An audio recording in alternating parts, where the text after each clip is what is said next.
매일 밤 잠이 오지 않아서 침대에서 뒤척거리고 뜬 눈으로 지내거나 잠에서 깬 후 화장실을 다녀오면 다시 잠에 들기 어려우신 분들이 많습니다. 저도 개인적인 일로 스트레스가 심했던 당시에는 새벽 5시가 되어서야 힘겹게 잠에 들었고 그마저도 깊게 잠들지 못하고 깨서 힘들었던 경험이 있었습니다. 그럴 때면 컨디션이 너무 안 좋아져서 그날 하루 전체를 망치게 되더라고요. 기운도 없고 머리도 아프고 잠을 제대로 못 자니까 건강 측면에서 많은 문제들이 생긴다는 것을 느꼈습니다. 이 영상을 보고 계신 여러분들께서도 이러한 문제들을 많이 느끼셨을 텐데요. 그래서 오늘 영상은 불면증을 겪기 시작하면 나타나는 몸의 반응들을 알아보고 어떻게 하면 수면제에 의존하지 않고 건강하게 잠을 잘 수 있는지에 대해서 알아보겠습니다. 불면증이 발생하는 대표적인 원인은 일시적인 스트레스나 잘못된 수면 습관으로 인해 불면증이 발생하게 됩니다.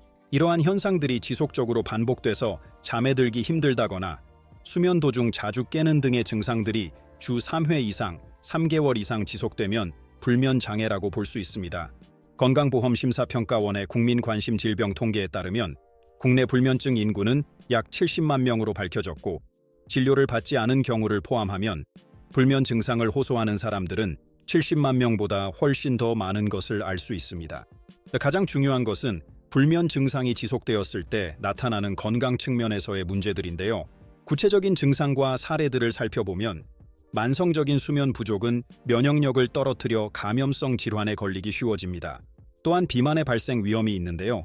수면이 부족하면 식욕을 억제하는 렙틴이라는 호르몬의 분비가 줄어들고 식욕 촉진 호르몬인 그렐린의 분비가 증가하게 됩니다. 불면증에 시달리는 분들이 늦은 밤 치킨이나 라면과 같은 야식을 찾게 되는 이유도 이 때문인 거죠. 그리고 스트레스 호르몬이라 불리는 코르티솔 호르몬의 분비를 증가시켜 혈당을 떨어뜨리는 인슐린의 역할을 방해해 당뇨의 위험까지 발생할 수 있습니다. 그중 가장 위험한 문제는 심혈관 질환의 발생 비율이 급격하게 증가할 수 있다는 건데요.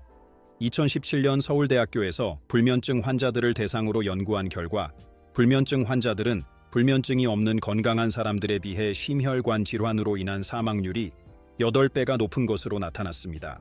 숙면을 취하지 못하는 것이 정신적 스트레스로 이어져 우울증의 발병률 또한 약 2배에서 6배 이상 증가하는 것으로 밝혀졌습니다. 이렇게 굳이 연구 결과까지 보지 않더라도 불면 증상이 지속적으로 있으셨던 분들은 수면이 건강에 미치는 영향이 매우 크다는 것을 느끼고 있으실 겁니다. 하는 일에 집중도 안 되고 머리도 띵하고 쉽게 몸이 아프게 되죠. 그래서 많은 분들이 불면 증상을 빠르게 해결하고 싶어서 수면제를 많이들 복용하고 계십니다. 하지만 불면증 치료에 쓰이는 약물들의 문제점은 의존성이 높아진다는 겁니다. 장기적으로 복용하신다면 내성이 생겨 약을 먹어도 효과를 못 보는 상황까지 이어질 수 있습니다. 그래서 이번 영상에서 제가 알려드릴 인지행동 교정 방법들을 우선적으로 시도해 보셨으면 좋겠습니다. 첫 번째는 침대에서는 잠만 자는 것입니다. 즉, 침대에서는 잠을 자는 것 이외의 행동은 하지 않는 것이 좋습니다. 하지만 침대에 누운 지 20분, 30분이 지나도 잠이 오지 않는다고 TV나 휴대폰을 보는 분들이 정말 많습니다. 이렇게 침대에서 수면 이외의 행동이 지속된다면 우리 뇌는 침대라는 공간을 잠을 잘 수 없는 장소로 인식하게 됩니다. 그래서 잠을 자야 한다는 강박적인 생각은 내려놓고 잠이 오지 않을 땐 과감히 침대를 벗어나서 책을 읽는다거나 심신의 안정을 찾을 수 있는 명상을 하시는 것이 좋습니다. 화면의 7가지 방법들을 참고하셔서 올바른 침대 습관을 만들어 보시길 바랍니다. 두 번째는 빛을 차단하는 것입니다. 멜라토닌이라는 호르몬을 한 번쯤은 들어보셨을 겁니다. 멜라토닌은 우리가 깊은 잠에 들 수 있도록 체내에서 분비되는 호르몬인데요. 멜라토닌은 빛을 받으면 분비되지 않고 빛이 차단되어야 분비되기 때문에 반드시 수면을 취할 땐 주변을 어둡게 만들어주는 것이 좋습니다. 자기 전 휴대폰 불빛을 최대한 보지 않는 것이 좋고 안대를 사용하시거나 암막 커튼을 설치하는 것도 매우 좋은 방법입니다. 세 번째는 수면에 도움이 되는 영양제를 섭취하는 것입니다.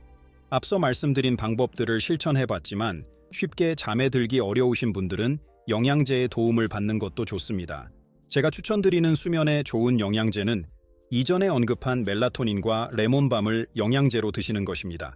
멜라토닌 영양제는 수면제와는 다르게 보다 자연스러운 수면을 유도하기 때문에 불면증이 있으신 분들이 많이 드시는 영양제입니다. 멜라토닌을 복용했을 때 나타나는 부작용은 매우 드문 편이지만 기타 부작용이나 다른 약물과 함께 복용했을 때에도 부작용이 생길 수 있기 때문에 반드시 주치의와 상의 후에 복용하시는 것이 좋습니다. 레몬밤의 경우에는 레몬밤이라는 허브에 함유된 성분인 로즈마린산이 수면 유도에 도움을 줄 수 있기 때문에 불면증에 도움이 되는 영양제 중 하나입니다. 네 번째는 야식을 먹지 않는 것입니다. 영상 초반에도 설명드렸지만 수면이 부족할 때 분비되는 그렐린 호르몬으로 인해 늦은 밤에 야식이 땡길 수 있는데요. 이때 야식을 먹게 된다면 포만감 때문에 소화가 될 때까지 잠에 들기가 매우 어렵습니다. 잠에 든다고 해도 수면 중에 소화기관이 계속해서 일을 하기 때문에 잠에서 깨더라도 피로가 더욱 쌓이게 됩니다. 그래서 불면증이 있으신 분들은 야식은 웬만하면 드시지 않는 것이 좋습니다. 만약 너무 배가 고파서 잠을 자기 어렵다면 따뜻한 우유나 마음의 안정이 될 수 있는 따뜻한 허브차를 드시는 것을 추천드립니다. 마지막으로는 가벼운 스트레칭을 하는 것입니다. 자기 전에 스트레칭을 한다면 근육의 긴장을 풀어주고 혈액순환을 개선해서 숙면을 취하는 데 도움이 됩니다. 스트레칭을 하실 땐 호흡이 가빠지지 않도록 통증이나 체력적인 부담이 되지 않는 강도로 수행하시는 것이 좋습니다. 오늘은 불면증을 겪기 시작하면 나타날 수 있는 증상들과 불면 증상을 해결할 수 있는 인지행동 교정 방법에 대해 알아보았습니다. 미국 수면의학회에서도 불면 증상에 가장 먼저 권장하는 것이 인지행동을 교정하는 방법입니다. 그렇기 때문에 잠에 들기 어렵다고 해서 바로 수면제를 드시기보다는 우선적으로 알려드린 인지행동 교정 방법들을 꾸준히 실천해 보셨으면 좋겠습니다. 저는 다음에도 더욱더 유익한 건강 이야기로 찾아뵙겠습니다. 그럼 오늘도 행복하고 건강한 하루 되세요.